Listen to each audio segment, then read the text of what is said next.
لہٰذا یہ کہنے میں کوئی عار نہیں کہ آدم و حوا کی تخلیق، انہیں زمین پر اتارے جانے کے سنز جدید ترین سائنسی تحقیق کے باوجود محض اندازوں اور قیاس آرائیوں پر مبنی ہے، جنہیں ثابت کرنے کے لیے ہمارے پاس کوئی ٹھوس شواہد موجود نہیں۔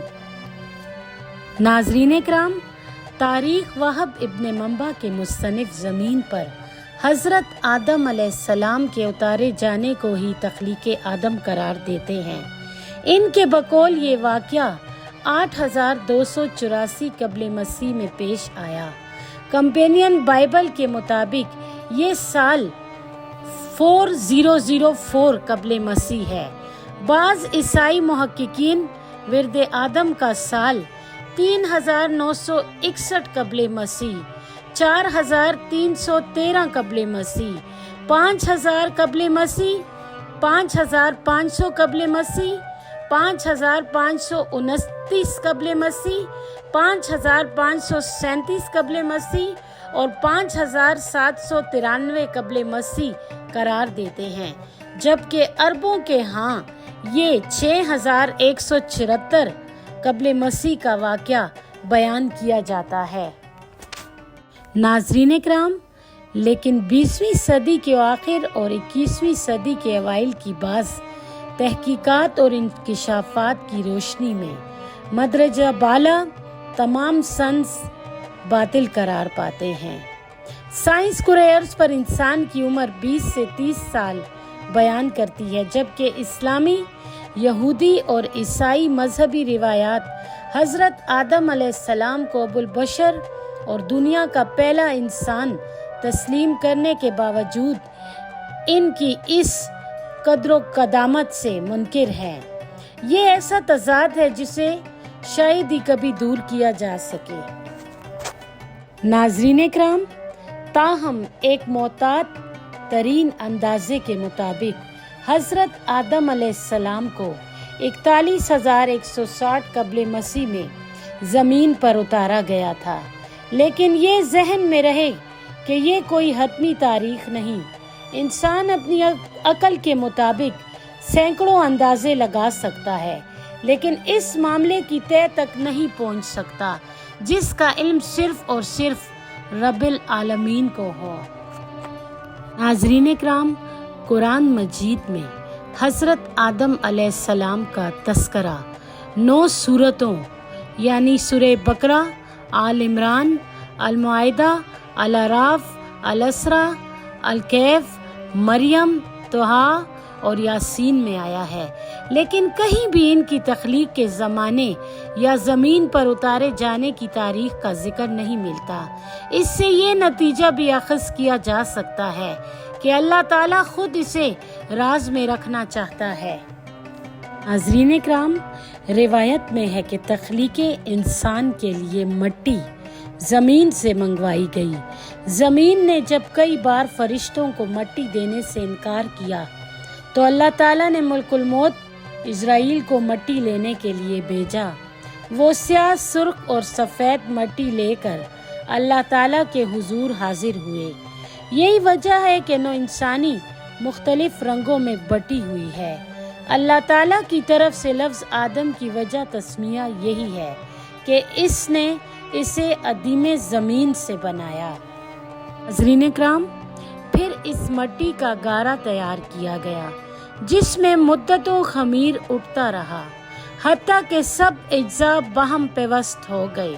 یہ عمل 40 سال ہوتا رہا، پھر 40 سال اسے اسی طرح چھوڑے رکھا تاکہ اس میں فطرتی طور پر جو تغیر اور تبدیلی ہونا ہو جائے۔ پھر اس مٹی سے اللہ تعالیٰ نے آدم کا پتلا بنایا، لیکن اس میں روح نہیں پھونکی اور 120 سال تک یوں ہی رہنے دیا۔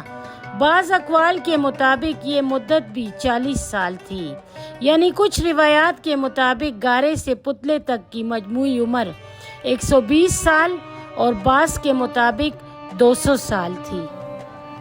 ناظرین کرام، یہ پتلا سوکھی، کھنکھناتی یعنی بچتی ہوئی ٹھیکرے جیسی مٹی کا تھا، لیکن اسے دلکش اور حسین و جمیل شکل و صورت عطا کی گئی۔ پھر اللہ تعالیٰ نے اس جسد خاکی میں روح پھونکی۔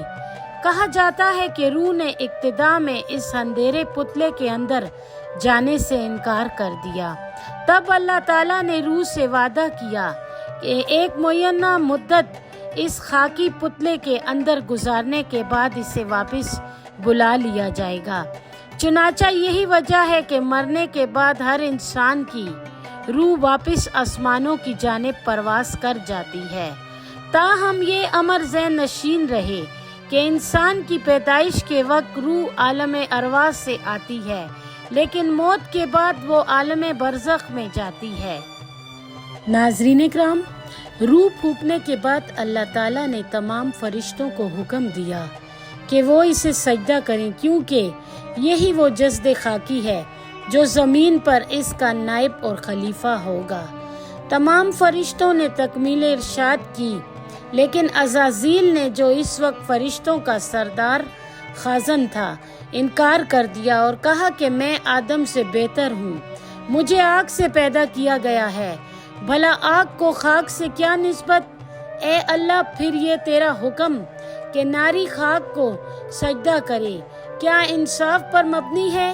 عزازیل ایک جن تھا، لیکن اپنے زہد و تقوی کے باعث نہ صرف فرشتوں میں شامل ہوا بلکہ ان کا سردار بھی بن گیا۔ ناظرین اکرام، ایک اور روایت میں یہ بھی ہے کہ زمین پر ولد آدم سے قبل انتہائی سرکش اور باغی جنوں کی حکمرانی تھی۔ عزازیل انہی میں سے ایک تھا، مگر وہ عبادت گزار تھا، اور اللہ تعالیٰ نے اسی بنا پر اسے جن ہونے کے باوجود فرشتوں میں شامل کیا اور بعد از ان کا سردار مقرر کر دیا۔ لیکن جب اس نے حکم سجود سے سرتابی کی تو اللہ تعالیٰ نے عزازیل کو شیطان قرار دے کر آسمانوں سے نکل جانے کا حکم دیا اور اسے ابلیس کے لقب سے نوازا۔ ابلیس نے توبہ و ندامت کی بجائے اللہ تعالیٰ سے استطاعت کی کہ قیامت تک مجھے مہلت دے اور اس مدت کے لیے میری زندگی کی رسی کو دراز کر۔ ناظرین اکرام، اللہ نے اس کی درخواست منظور کر لی۔ چنانچہ ابلیس نے بھی یہ کہا کہ جس آدم کی وجہ سے مجھے رسوائی نصیب ہوئی ہے، میں تا قیامت اسے گمراہ کرتا رہوں گا۔ حضرت آدم علیہ السلام مدتوں جنت میں تنہا زندگی بسر کرتے رہے۔ ان کی فطرت اور طبیعت کسی مونس اور ہم جنس کی متمنی نظر آتی تھی۔ چنانچہ حضرت آدم علیہ السلام کی بائیں پسلی سے ایک عورت پیدا کی گئی جسے حوا کا نام دیا گیا۔ دونوں کو جنت کی ہر نعمت سے استفادہ کا موقع دیا گیا، لیکن ایک درخت کا پھل کھانے سے منع کر دیا گیا جسے شجر ممنوع سے تشبیہ دی گئی۔ قرآن مجید نے درخت کی وضاحت نہیں کی، البتہ تورات اسے خیر و شر کا درخت قرار دیتی ہے۔ اکثر مفسرین کا خیال ہے کہ وہ گیو کا پودا تھا۔ ناظرین اکرام، شیطان کے بہکاوے میں آ کر دونوں نے اس درخت کا پھل کھا لیا اور نتیجتاً اپنے سطر سے محروم ہو گئے۔ چنانچہ انہوں نے پتوں سے اپنے جسم ڈھانپے۔ بعض روایتوں میں ہے کہ شیطان سانپ کے منہ میں چھپ کر جنت میں داخل ہوا تھا تاکہ آدم و حوا کو بہکا سکے۔ سانپ کو تا قیامت رینگتے رہنے کی سزا ملی، جبکہ آدم و حوا کے لیے بارگاہ الہی سے زمین پر اتارے جانے کے احکامات صادر ہوئے۔